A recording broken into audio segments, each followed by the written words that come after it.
Hello everyone and welcome back to the channel. Today we're going to be talking about the weapons, or more specifically the tools of the Jaicheon Daisyeong, or just normally known as Mori Jin.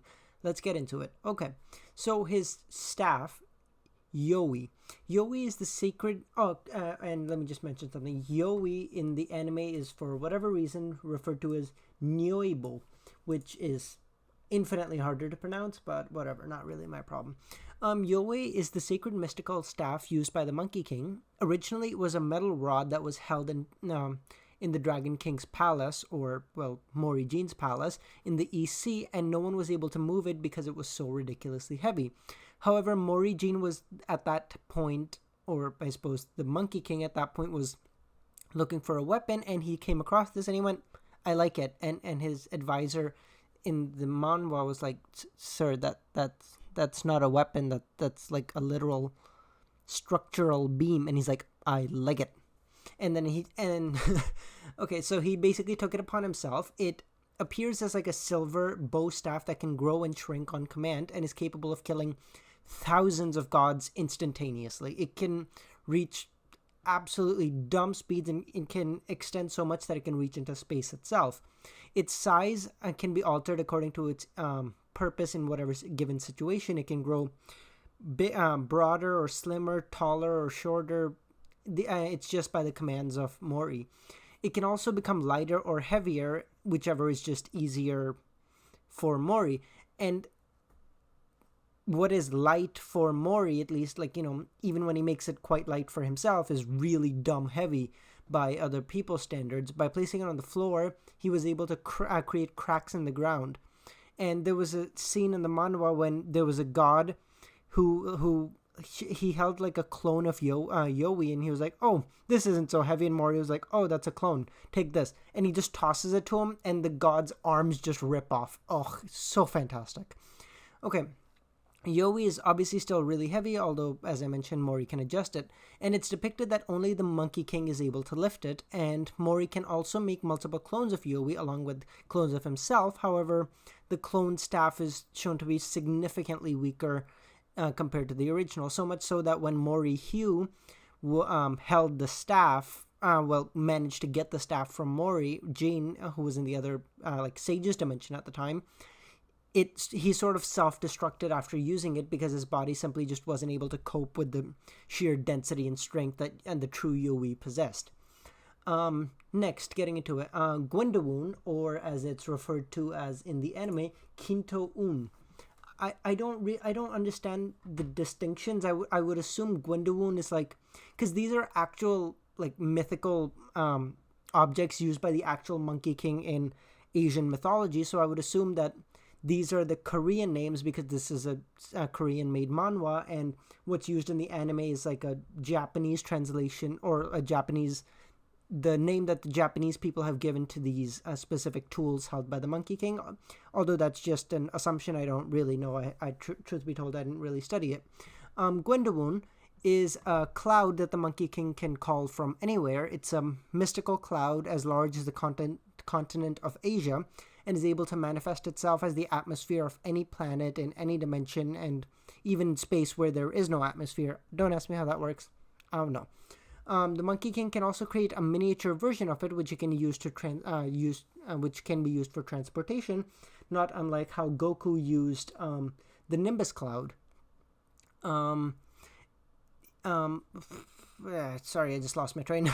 It is actually alive and allows the Monkey King to control the weather, such as create powerful winds, create dense fog through which it's almost impossible to see through, and most importantly, call down thunder strikes to attack his enemies, for which I believe the command is also different in the anime. However, I can't remember off the top of my head what the command is.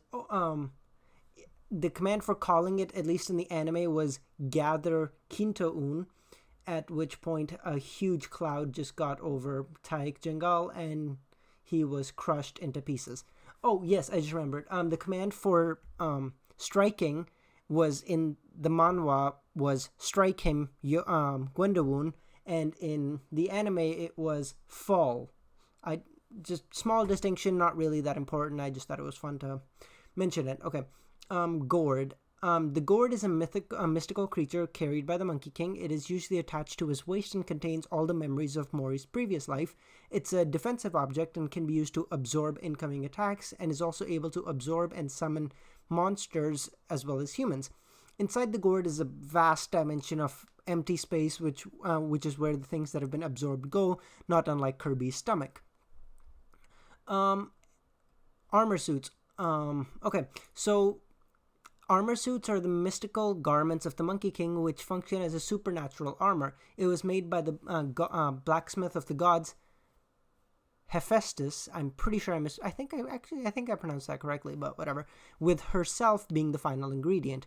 It enhances all of the physical attributes of Mori. It can also dispel it and make it manifest on others. When not equipped by the Monkey King, it takes a form of a masked red and black energy, which can be solidified into razor-sharp spikes. It can also be used by those it deems worthy if the user is no longer seen as worthy, which is what happened when the garments were no longer held by Mori at the, I suppose, end of Ragnarok. It'll simply leave the current user and find another host that it deems worthy. The armor suits can also change modes by giving it commands or hand gestures, such as the speed mode, which, as it implies, greatly accelerates the speed of the user, or the power mode, which gives, as implied, the user incredible physical strength. And the last weapon or tool, as I mentioned, of Mori is the seventh owner, which is something he picked up in the Sage's Realm when he was there along with Ilpio. The seventh owner is a cube that houses the life and the essence of the master / owner of the seventh heavenly realm, known as the Circle, real original, which is the core element of the seventh owner. It can also alter its appearance and form to suit Mori's command, like becoming a headband or a belt. This cube can be used by Mori as a weapon. The circle can multiply itself to surround its opponents with several strikes and can regenerate basically infinitely and instantly if it's damaged. I think that just about covers the tools used by the Monkey King. We're about 7.5 minutes in, and I just wanted to mention something. Unlike my other videos, there's a reason that this isn't mentioned. That in the title it won't say spoilers. I don't know exactly what the title will be at the moment, but it won't contain the word spoilers like a lot of my other recent videos have, just because this isn't really that important. Like, in no way does this ruin your anime watching or manhwa reading experience if you know these things ahead of time.